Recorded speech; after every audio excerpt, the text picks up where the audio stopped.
Hello everyone, this is Riti Parashar. In the previous video, we had talked about a brief introduction about dynamics, and we had talked about forces, types of forces, contact forces, non-contact forces, classifying forces according to their nature, and that was the first part of the concept of dynamics. In this video, we are going to move forward. So basically, you can say that this video is the second part of what we have done in the previous one. In this further video, we will be talking about Newton's first law of motion, often regarded as the law of inertia, mass and inertia, and friction. So let's get started. So, a football at rest when kicked starts moving. Thus, there is change in the state of the ball from rest to motion. Similarly, when a force is applied to a body in uniform motion, the velocity of the body tends to change. But if no external force acts on a body at rest or in uniform motion, the body continues to be in the same state. This forms the basis of the first law of motion. Everybody continues to be in the state of rest or uniform motion along the straight line unless and until a net external force acts on them. Thus, we can conclude that force is a physical quantity that can change the state of rest or of motion of a body.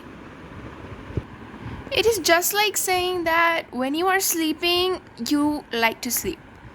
And you don't get up yourself unless and until your mother comes and tells you that it is time for school. So that is an example of inertia. It is similar to what inertia is. Now, if a body is observed to be at rest, the net force acting on it is zero. Because the body is stationary, it is not moving at all. If a body is observed to be moving with a uniform velocity, then the net force acting on the body must be zero. Because it is moving with uniform velocity, it means that it is in uniform motion. It is covering the same amount of distance in the same amount of time. So there is no acceleration or deceleration in that case. So the net force acting on the body is zero. Thirdly, if a body is not at rest or in uniform motion, then the net force acting on the body is not zero. Because it is not at rest, it is not stationary, it is moving. And when it is not in uniform motion, it has to face some kind of acceleration or deceleration, that means change in velocity. Hence, the net force acting on the body is not zero. Then, according to the fourth point, if the net force acting on the body is not zero, then the body is not at rest or uniform motion. So it is just the converse of the third point. And the fifth one states that if the net force acting on the body is zero, so this might seem as on, but it is actually 0 Newton. So when force is zero, the body has to be in rest or in uniform motion. So it is just the converse of the first two properties of the first law of motion that states inertia.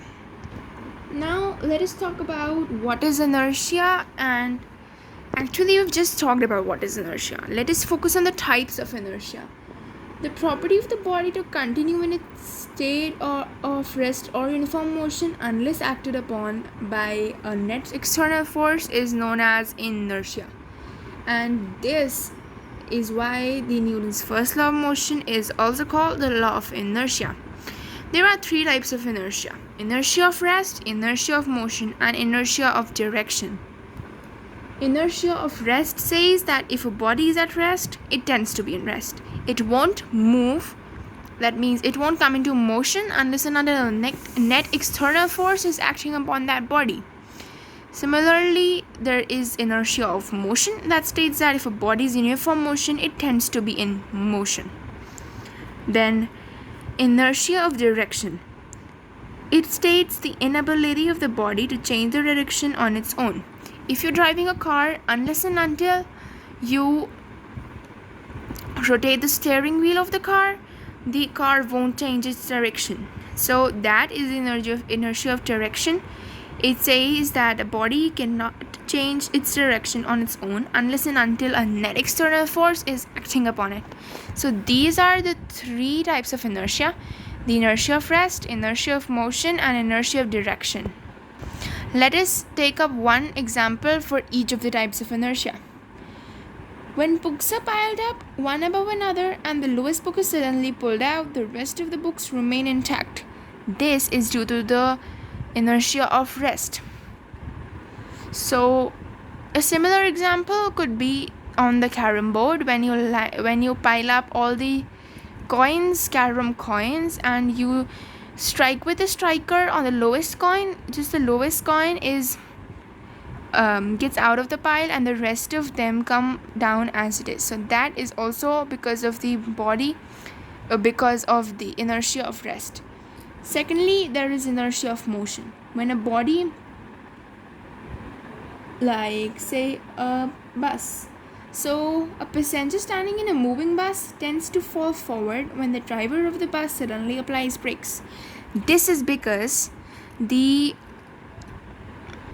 feet of the passenger are intact with the bus. So when the bus starts moving, the feet move forward with the bus because it is intact with the bus. But the upper body was at rest because the whole body was at rest earlier. Originally, the body was at rest. So the upper body is still at rest. It remains at rest. It continues to remain at rest. So when the lower body moves, the upper body, you can say that it does not catch up with the lower body. It stays behind on its original position. That is why we tend to fall backwards when a bus starts moving. When we talk about the inertia of direction, so when a car takes a sudden turn, say the car suddenly turns to the left, the passenger inside the car tends to get pushed towards the right hand side of the car because the original it tends to stay in the original position. Originally they were moving forward. The passenger, the lower body of the passenger is intact with the car, so it moves. But again, the upper body is not intact with the vehicle, so it stays at its original position.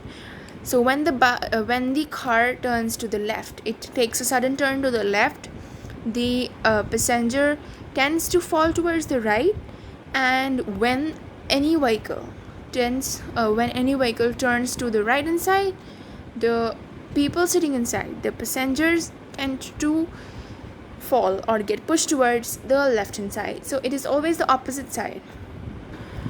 Let us talk about mass and inertia. So basically, if we kick a football, it travels quite a long way. But if we kick an iron ball of the same size, with the same amount of force that we kick the football with, it won't travel as much. Actually, I think it won't travel at all.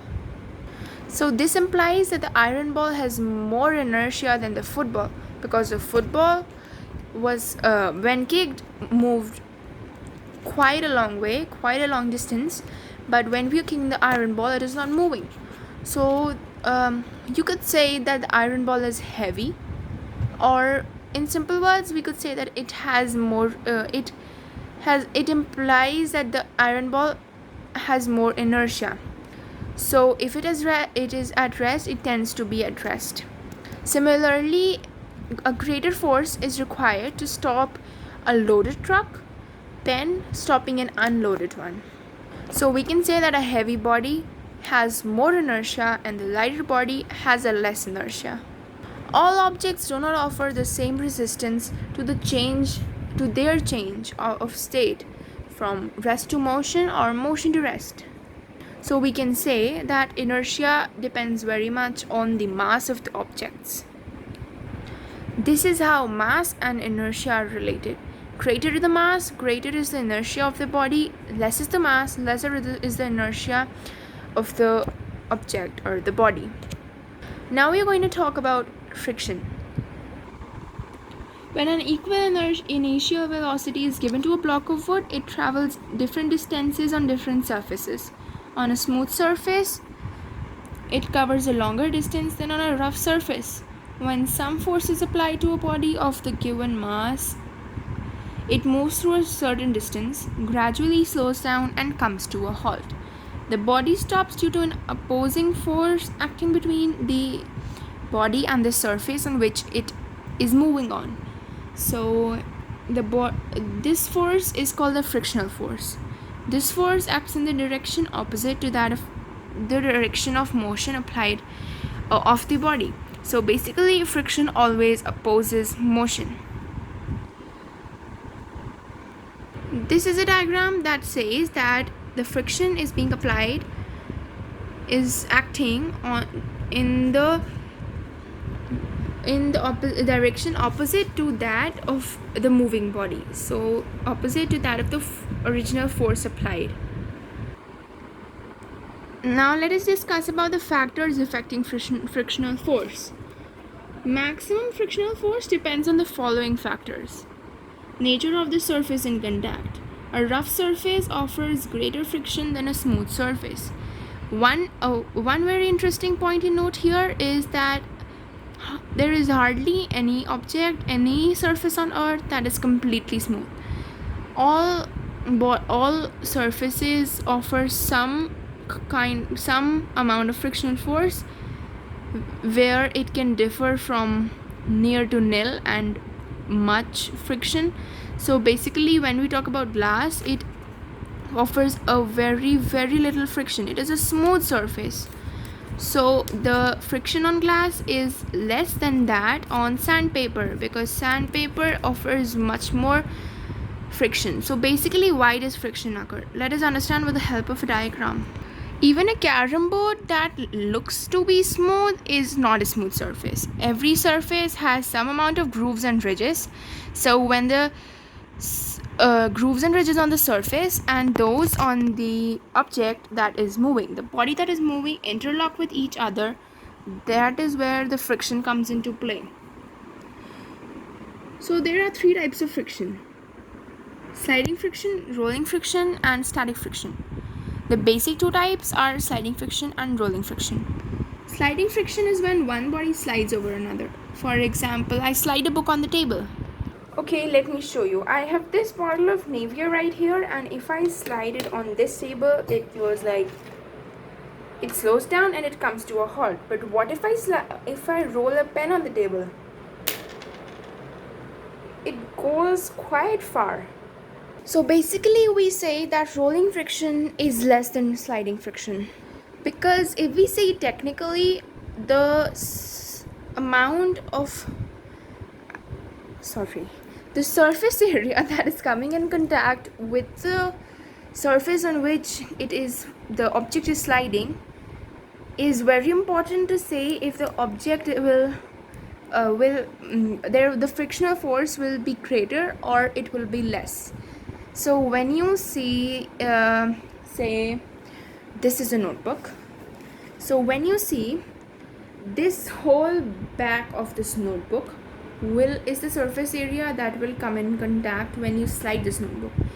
This is a huge surface area, but technically if you see this pen, it is just this line that is coming in contact. So why do we say that rolling friction is less than sliding friction? It is basically because the surface area in contact with the surface on which the body is moving is less in rolling friction, where it is much more in sliding friction, as we saw just now with that bottle of Nivea and this pen. So we say that it is easier to roll a body over a surface than to slide a body over a surface. Let us talk about the advantages and disadvantages of friction. Let us talk about the advantages first. Pros first, cons last. Have you ever slipped on wet floors? You must have. I have too. Basically, why do we slip on wet floors? Because of the, I won't say absence of friction, because we just discussed that friction is everywhere. We can say that minimal friction. So it is difficult to walk on highly smooth surfaces, as we tend to skid on those surfaces. because there is no grip between our feet and that surface, so there is absence of friction, and there is a very small amount of grooves and ridges on that surface, so there is no interlocking between the surfaces, so we can walk. Actually, we can't walk on that surface because there is no grip that is forming. And secondly, when we light a matchstick, what do we observe? The Without the friction between the head of the matchstick and the lateral surface of that matchbox, it will be impossible to light a matchstick. And why can we light a matchstick? Because friction produces heat, so that heat energy makes the matchstick, the head of that matchstick, to burn. Thirdly, because of friction, when we apply brakes in the cars, in any of the vehicles, it is possible for a moving vehicle, to stop moving, to come to rest. Now let's talk about the disadvantages of friction. Firstly, friction, when we walk, we need friction to walk, but we can see that the soles of shoes wear off. Why? Because the grooves and ridges on the soles of the shoes and those on the surface we walk on, those interlock with each other, and that is why though the sole of the shoe eventually wears off, and actually tears off. Secondly, we see machines working in the factory, huge machinery in a factory, and the friction between the different parts of that machine, different parts of those machines, gives rise to heat, and there is wastage of a lot of energy. There is loss of energy due to friction.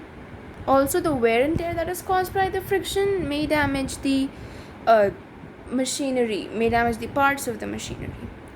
Now, we have talked about the advantages of friction, disadvantages of friction. Now let us talk about the methods to reduce friction. So the first method is lubricating the surface. So lubricating the machine parts reduces friction.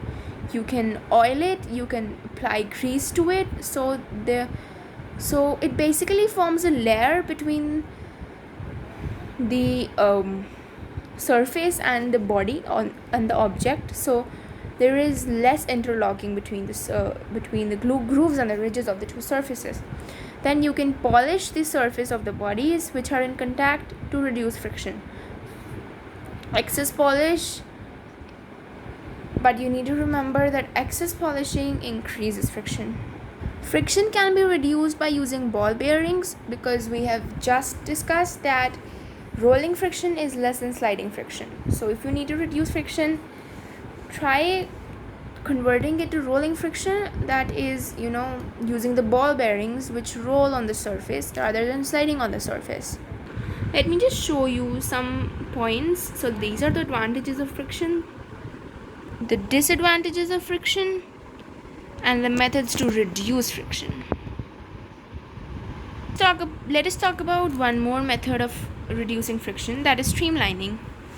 So when racing cars, aeroplanes, etc. travel cutting through the air, the friction is produced, and this force reduces the speed. Hence, the shapes of racing cars and aeroplanes is designed so as to reduce friction. And even the fish have the streamlined body, because not only there is friction between two solid surfaces, the air offers friction in the form of air resistance, and the friction offered by liquids is known as drag.